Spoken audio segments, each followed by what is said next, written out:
샬롬 로중 읽어주는 제입니다. 3월 17일 월요일 로중입니다. 당신처럼 죄를 용서하고 그 소유 가운데 남아있는 자들에게서 죄책을 면제해주는 그런 하나님이 어디 있습니까? 당신은 누여움을 언제까지나 품고 계시지 않으십니다.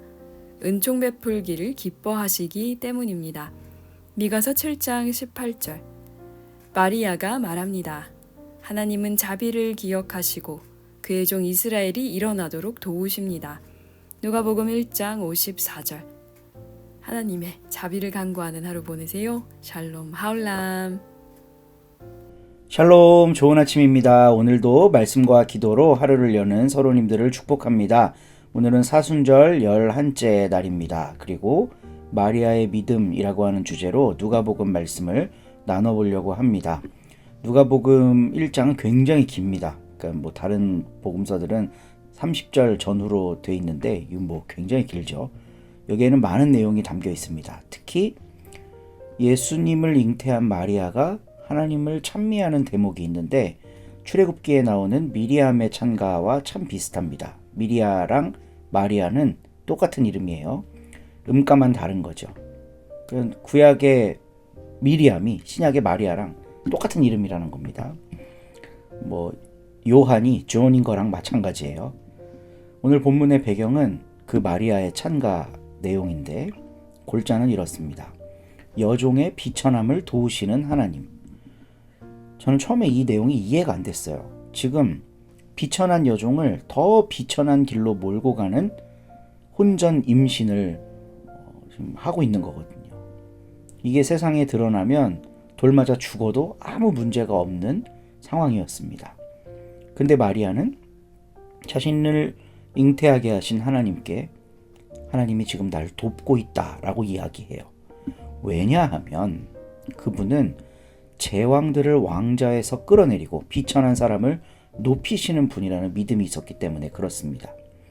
제왕은 어떻게 해서 왕이 되나요? 힘을 기르고 정치를 잘하고 아득바득 친족까지 죽여가면서 높은 자리로 올라가죠. 근데 하나님은 연약한 사람을 자신의 백성으로 왕같은 제사장으로 삼으시는 분입니다. 이 세상의 왕과 하나님은 통치 방식이 완전히 달라요. 왕은 그 위치에 올라가기 위해 악행을 해도 정당화됩니다. 근데 우리 하나님은 가장 낮은 사람들을 돌보시는 왕이신 거예요.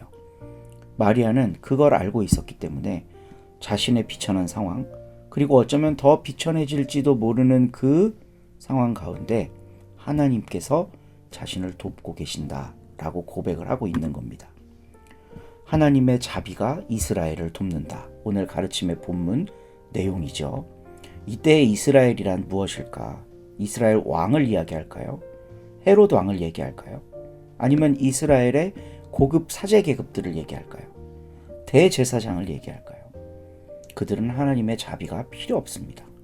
하나님의 자비가 필요한 존재인 이스라엘은 이스라엘의 가장 밑바닥, 그러니까 기층을 이루고 있는 그 사람들을 이야기할 거예요. 하나님은 그들에게 관심이 많고 그들을 도우십니다. 이게 마리아의 찬가고 이게 누가의 관점이요 신학이죠. 예수가 이 땅에 왜 오셨냐? 라고 하는 질문에 사복음서는 각각 다르게 대답합니다. 그중 누가복음은 가난한 사람에게 대한 가장 관심이 큰 그런 저술가였어요. 누가는 연약한 사람들을 향한 하나님의 각별한 돌보심에 관심이 컸습니다. 예수는 곧 연약한 이들을 위해 하나님이 보내신 구원자입니다. 왕은 하나님의 구원이 필요 없어요. 자기가 자기 힘으로 구원자의 자리에 앉아 있습니다. 그 권력과 힘으로 누구든 구원할 수도 있고 내칠 수도 있죠. 근데 그 힘을 누가 줬냐? 하나님이 준 거 아니에요. 하나님이 준 힘은 약자를 돌봐야죠. 구약 성경 내내 이야기하는 율법의 정신은 곧 지도자가 하나님을 대리해서 연약한 사람들을 돕고 그들을 구원하는 일을 했어야 하는 겁니다. 근데 예수 당시의 지도자들은 그 연약한 이들을 밟고 올라선 사람이죠.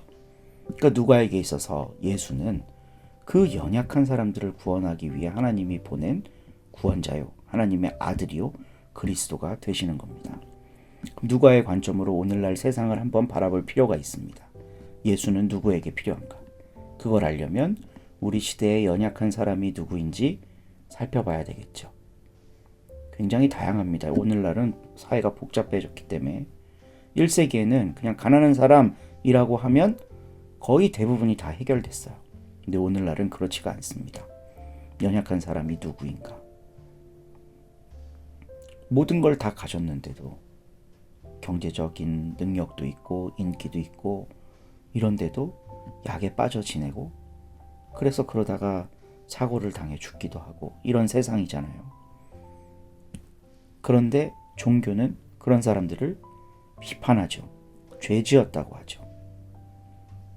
우리 시대에 연약한 사람이 누구인가?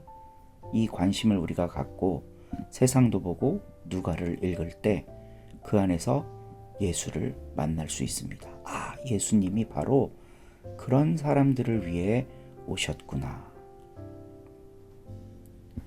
묵상하시면서 보내시는 사순절 기간 되시길 바랍니다. 좋은 하루 되세요.